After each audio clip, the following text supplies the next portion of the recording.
Press release. Budget vote speech by the Deputy Minister of Environmental Affairs, Ms. Barbara Thomson, National Assembly. Honourable Chairperson of the session, Honourable Minister of Environmental Affairs, Dr. Edna Molewa, Honourable Ministers and Deputy Ministers, MECs responsible for environmental Affairs, Honourable Chairperson and members of the Portfolio Committee on Environmental Affairs, Honourable Members of Parliament, distinguished Chairpersons and Chief Executives of public entities, government officials present, representatives of the private sector, our guests, ladies and gentlemen. Today is the first time the international community is marking the International Day of Living Together in Peace. It is a day in which all nations, and people of the world, should strive to find ways and means of respecting one another, living in harmony and without conflict. In 4 days, we will also mark Africa Day, a day which provides us with the opportunity to reconnect and recommit ourselves to building a better Africa, and a better world, for all our people. In working to achieve peace globally, and to improving the lives of our people, conservation of the environment should play an important role. Without the sustainable use of our rich and abundant natural resources, we will decimate our environment, an act that will be to the detriment of humankind. To address the negative impacts of climate change, particularly the increased extreme weather conditions in our country, we have introduced a number of measures to ensure that all our people, children, women, the elderly and poor communities, are able to deal with the impacts of drought, flooding and other extreme weather events on crops and food supplies, infrastructure and livelihoods. Honourable members, during the SONA in February, our President Ramaphosa highlighted a number of actions and commitments to create jobs and address the plight of our youth. The department has, and will, continue to create work opportunities through the number of environmental programs being rolled out. Amongst the highlights achieved in the past financial year include the creation of 71,948 work opportunities and 28,243 full-time equivalents (FTEs) created, with more than 60% of these participants being young people and women. 140 wetlands have been rehabilitated as part of the Working for Water effort to achieve the goal of land degradation neutrality in South Africa.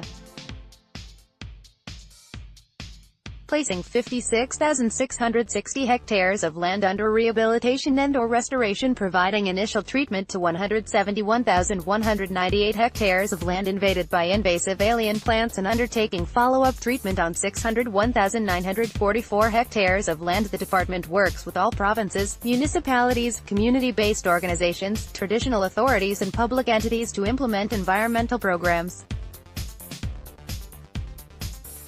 In 2017, the Working on Fire program was confronted with the devastating fires along the Garden Route, most notably in Edna.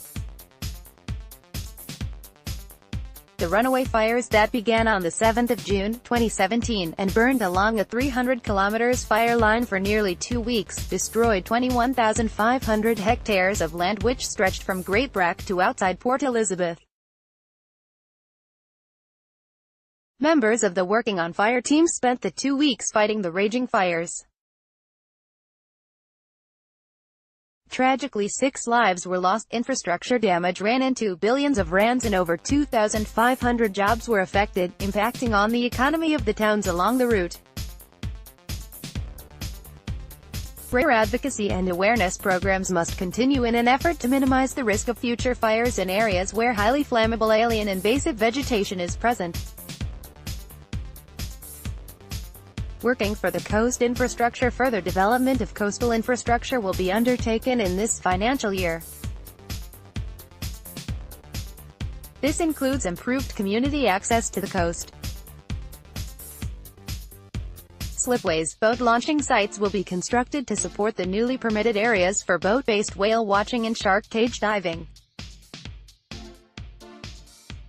New policies on boat-based whale watching and shark cage diving were developed to enable participation from previously disadvantaged people and change the status quo. It seems that previous rights holders believe they have permanent right to benefit from boat-based whale watching and shark cage diving activities whilst excluding the black and poor. Community beneficiation. This year, the department, in collaboration with protected areas management authorities and their associated provinces, will be hosting the 8th National People in Parks Conference. This initiative continues to stand out as a government flagship program aimed at transforming protected areas for the benefit of local communities through unlocking the economic potential thereof. To this date, a number of co-management agreements have been concluded. The People and Parks projects also contribute towards the expansion of the conservation estate with associated infrastructure including community parks, lodges and ancillary amenities to make these viable economic enterprises. Communities will be capacitated to engage actively in the co-management of protected areas. Lastly, land restitution processes in and around protected areas present opportunities for conservation and empowerment. Honourable members, the environmental sector is ideally placed to increase the ownership percentage of Black women, youth and communities in our economy through the identification of economic opportunities associated with the sustainable use of our diverse range of natural resources, or biodiversity. We recognize biodiversity as a basis for transformation and sustainable development. The department has commenced with plans to transform two subsectors of the biodiversity economy, that is, the wildlife and bioprospecting sectors within the ambit of the National Biodiversity Economy Strategy (NBES) and Implementation Plan. We are working together with other stakeholders within the sector to identify 10 million hectares of suitable land for participation of previously disadvantaged individuals and communities as owners of sustainable wildlife-based business ventures.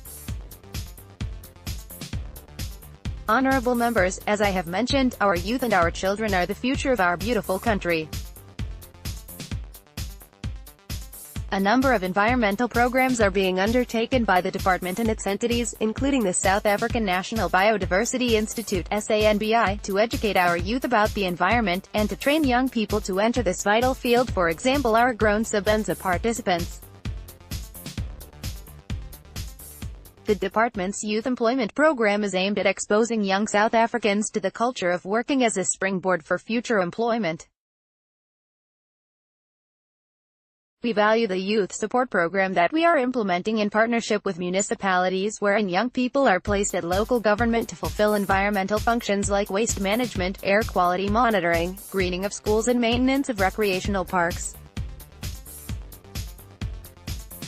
Employed in this program will be trained and mentored to enable them to contribute to the much-needed provision of basic services. We have initiated in this FY a mass training program for youth to improve their skills with accredited environmental training courses and support programs targeting 15,000 candidates. SANBI has, through its Kids in Gardens program, reached well over 50,000 beneficiaries in the past year. While many of the participating schools and organizations are regular clients to the program, deliberate plans were made to market the program to new schools, resulting in 173 schools with almost 15,000 learners visiting the National Botanical Gardens in Pretoria for lessons for the first time. Further steps were taken targeting designated groups including learners with physical and mental disabilities. The National Zoological Gardens in Pretoria, transferred to SANBI on the 1st of April from the National Research Foundation, not only enables SANBI to fulfill the function of protecting and preserving collections of animals in appropriate enclosures as outlined in the National Environment Management Biodiversity Act (NEMBA), but increases the institution's research, conservation and educational platforms, and human capacity.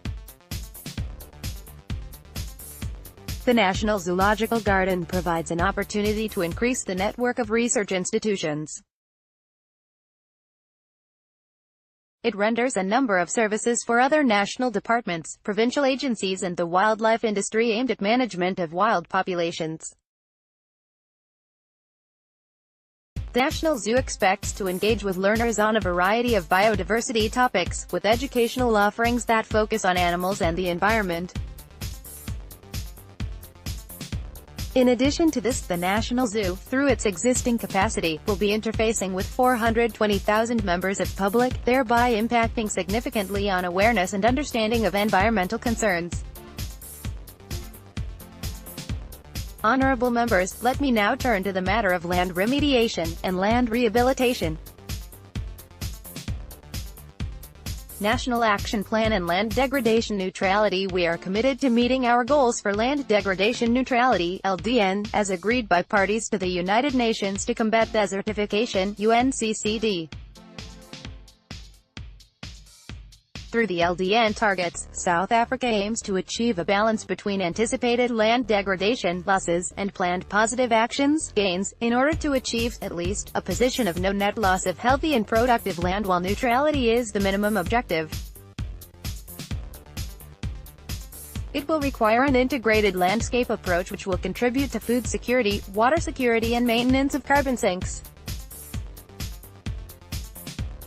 We will therefore work with our scientific institutions and partners to clarify the links between land degradation and migration versus land degradation and instability, security. Equally important is our preparedness to confirm the goal on land degradation neutrality in relation to other SDGs on water, food and poverty. Drought is another major phenomenon that affects South Africa, as seen recently in the Western Cape, Northern Cape and KwaZulu-Natal provinces. The department is part of the Inter-Ministerial Task Team on Drought chaired by Cogtis to ensure that the environmental sector is part of the response measures to this important challenge. Chairperson, we are going to ensure that our people live in an environment that is not harmful to their health and well-being by rehabilitating asbestos-contaminated roads in priority areas of Limpopo and Northern Cape. I am delighted to announce that Part 8 of the Waste Act that deals with remediation of contaminated land is in full force and various contaminated sites are planned to be remediated. This is a great step in ensuring that we reuse the brown fields for economic development and thereby saving green fields for agricultural production amongst other competing important uses. The Transfrontier Conservation Areas continues to lead the way in showcasing how communities living alongside protected areas are able to derive livelihoods from their ecotourism enterprises. The Witseys Hook and Awilani community lodges in the Maloti Drakensberg Transfrontier Park and the Great Limpopo Transfrontier Conservation Area respectively are growing from strength to strength, providing meaningful employment opportunities and other revenue streams to the beneficiary communities. A significant development in the department's work in transfrontier conservation areas was achieved with the SADC Secretariat and the German government agreeing to establish a dedicated regional financing facility for SADC TFCAs, commonly referred to as TFCA facility. The proposed TFCA facility will be a flexible financial mechanism intended to provide financial support for the implementation of conservation and development actions in SADC TFCAs as stipulated in the existing management and development plans for individual TFCAs. In 2018, South Africa will participate in a number of important international fora including the 13th meeting of the Conference of the Contracting Parties to the Ramsar Convention on Wetlands and the 14th meeting of the Conference of the Parties to the Convention on Biological Diversity, CBD, the 9th meeting of the Parties to the Cartagena Protocol on Biosafety and the 3rd meeting of the Parties to the Nagoya Protocol on Access and Benefit Sharing.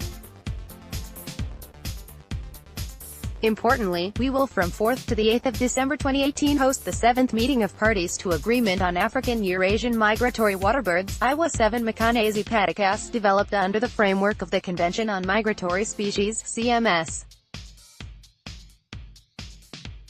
IWA brings together countries and the wider international conservation community in an effort to establish coordinated conservation and management of migratory waterbirds throughout their entire migratory range.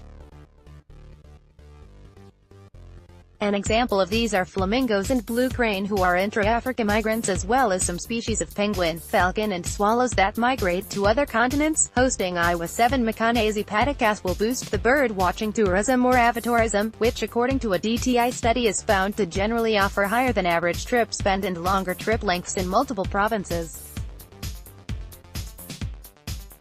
Conclusion: the department is calling on civil society and business to come on board to protect our people against a changing environment with its devastating effects as experienced during extreme weather events like droughts, floods and desertification.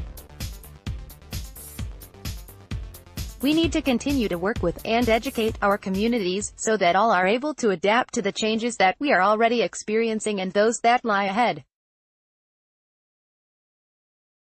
Our focus on the youth will be scaled up through education and skills development. These are the members of our society that will guide the way we live in future. We are working with municipalities, provinces, public entities, science councils and stakeholders in the environmental sector to make this possible. I would like to thank the Honourable Minister, Dr. Edna Molewa, for her leadership in this difficult portfolio, as well as the Director General, Mrs. Nosifo Ng Kaba, and the entire team at the department for the support and the commitment to make our sector deliver in conformity with our constitutional obligations. I thank you. More from Department of Environmental Affairs. More on budget. National budget vote speech by the Deputy Minister of Environmental Affairs, Ms. Barbara Thomson, National Assembly Honourable Chairperson of the session.